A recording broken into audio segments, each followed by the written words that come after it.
Look how happy he is. Let's play with him. गांव में शांति लौट चुकी थी। अर्जुन, तारा, चिकलू और मिकलू अब गांव के रक्षक कहलाते थे।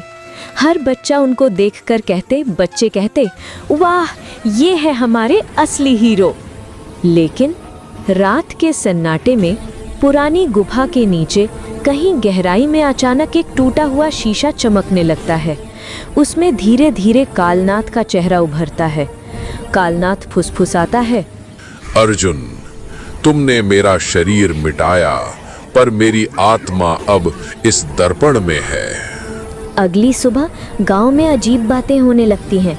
लोगों के साए अलग दिशा में चलने लगते हैं और जो भी दर्पण में देखता उसे अपना डरावना रूप नजर आता।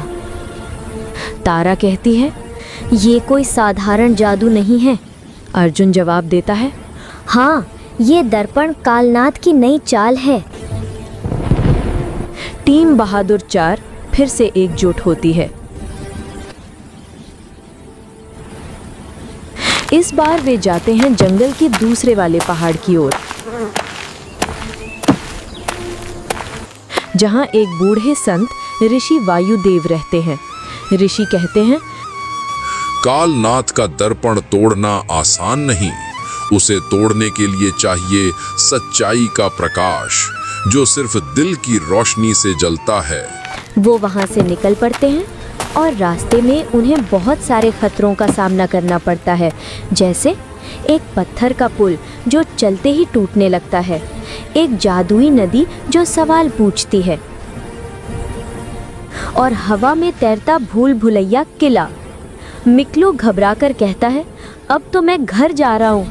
तारा हंसते हुए बोलती है, अरे डरो मत, टीम साथ हो तो रास्ता खुद बन जाता है। आखिरकार वे उस रहस्यमय गुफा तक पहुंचते हैं, जहां दर्पण रखा होता है। दर्पण के सामने कालनाथ की आत्मा खड़ी होती है। धुएं से बना उसका रूप हवा में तैर रहा है। कालनाथ कहता है, अब तुम सब खुद को इस दर्पण में देखो, तुम अपना साया भी नहीं पहचान पाओगे। अर्जुन आगे बढ़ता है और बोलता है, हमारा साया हमें नहीं, हम अपने साये को दिशा देते हैं। वो अपने हाथों से प्रकाश रत्न उठाता है और दिल से कहता है, सच की रोशनी कभी झूठ के दर्पण में नहीं फंसती। दर्पण फटने लगता है।